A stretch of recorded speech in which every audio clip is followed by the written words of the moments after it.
Hi friends, welcome to CodeNet, and today we want to understand on how we can create a variable when it comes to JavaScript.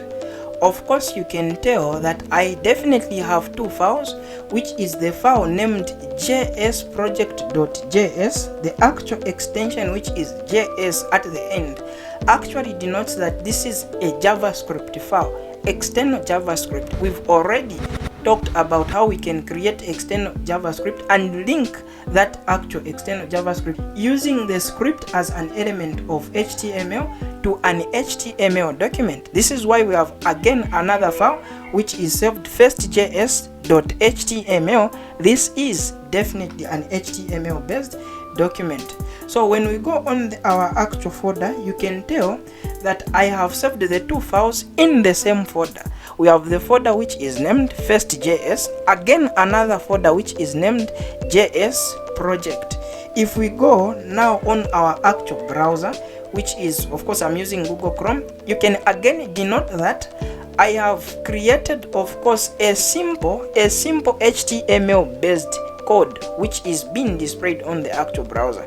Of course, I have the text working with JavaScript variables, and then 40 plus 30 is, and then see the answer. So the actual hover effect that is readily available, the one that you are seeing right now, is because of the CSS that I have implemented in the HTML document. I mean, you can tell that this is internal CSS, and this is why we are saying if you want to understand JavaScript, then you should definitely understand how HTML is and how you can work with CSS. So let's progress now.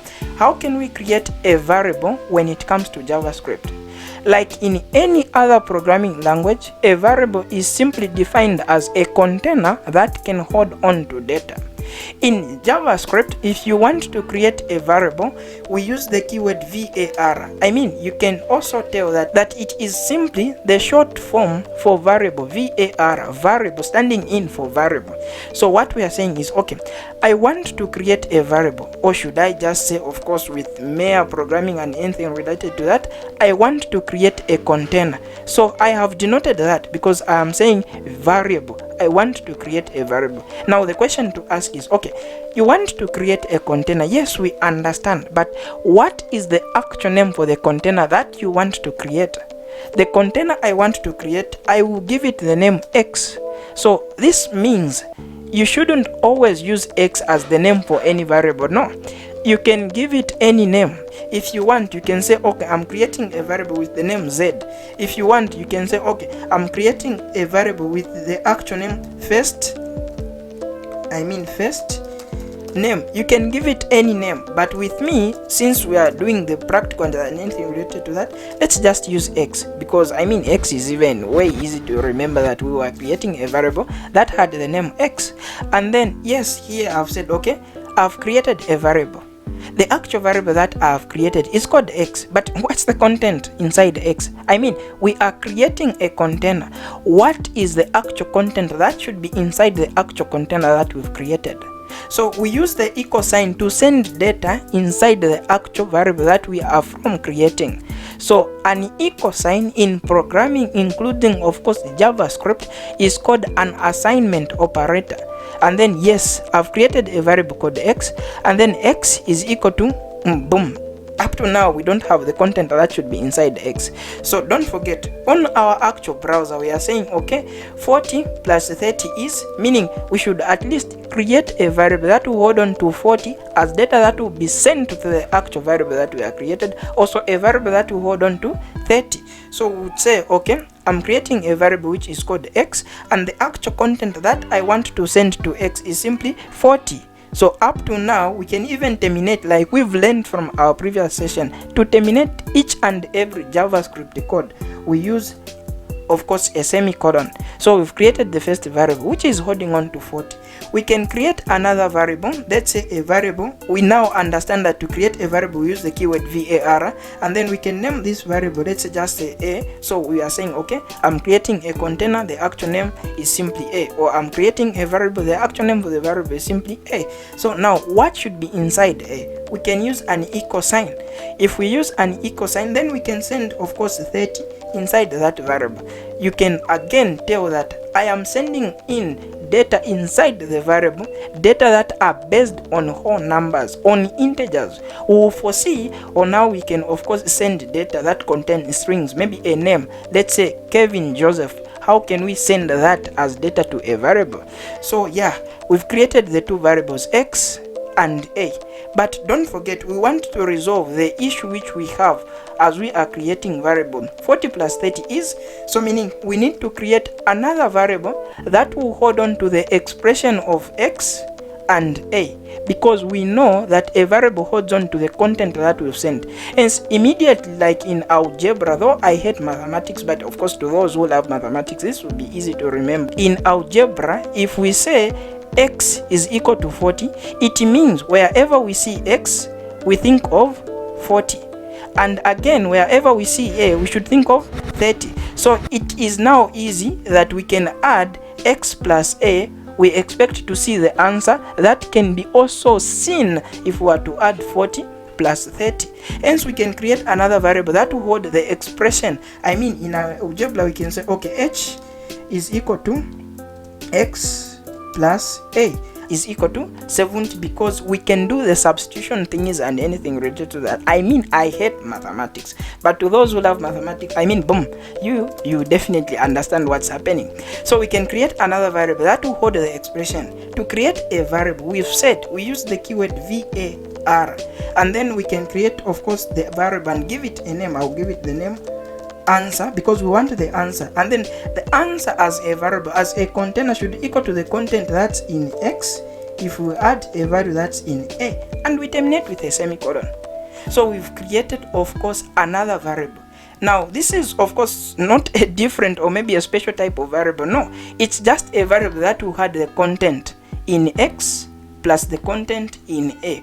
We'll understand more of the actual operators that we can use when it comes to JavaScript in our next sessions. So what we are saying, okay, let's see the content that's in answer as a variable. Answer, that's a variable that is holding on to the expression between x and a.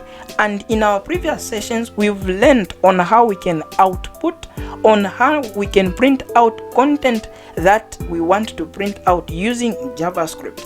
And to print out in this session we use the actual printing out method, which is called getElementById, as the syntax that we've implemented. Please, I won't talk about how we can do this because in our previous sessions we have a video that will definitely teach you and is straightforward on how this can be done and how you can do it. So for we to print out the content in answer as a variable, we can just call answer as a variable. I mean, we said if we want to see the value in x, we will always understand that x is equal to 40 and a is equal to 30. So also answer as a variable is equal to the expression between x and a, which is 40 plus 30. If your file of course is not on autosave, click on where it says file and go on where it says save for you to of course save the document. And if you are using Visual Studio, the IDE that we installed at start, make sure your autosave feature is actually ticked. If it is ticked, then no need to Ctrl S for you to save the documents and anything related to that. So let's go on our browser and see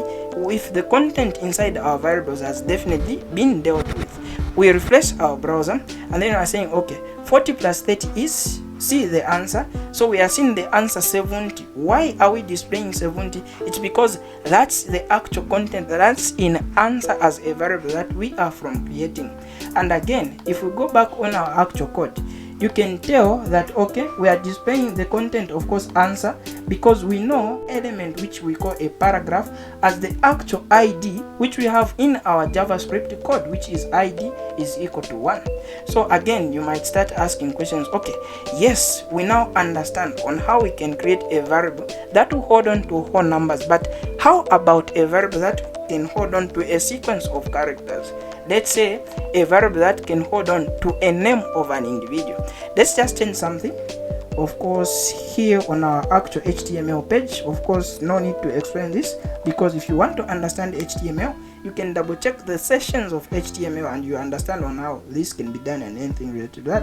So I'll just say, okay, my name is, and then we'll do that. So for we not to print out now the expression between x and a, we'll print out the actual name that will send in the respective variable that will create. So we want to create a variable that will hold on to someone's name.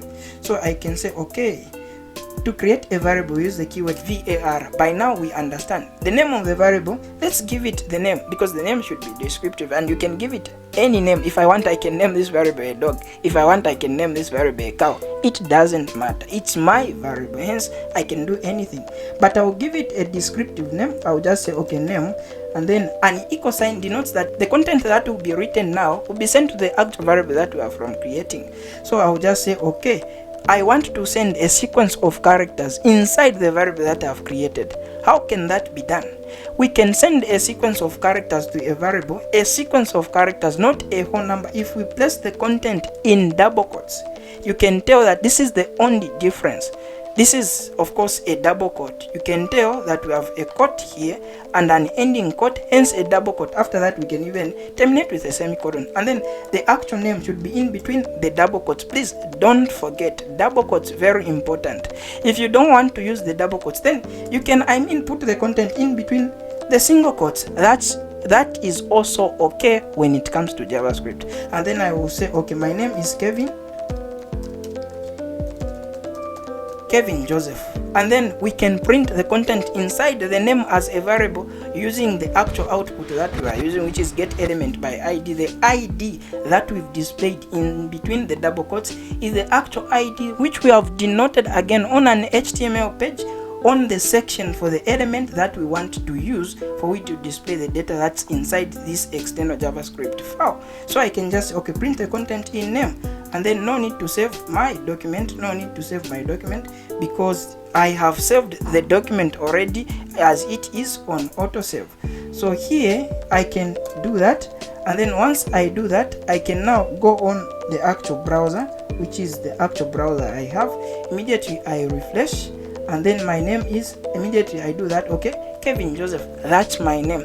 That is the actual thing that is inside the actual variable that I have created. So this is simply the actual content that we can present for today when it comes to variables in JavaScript and how they can be, of course, created.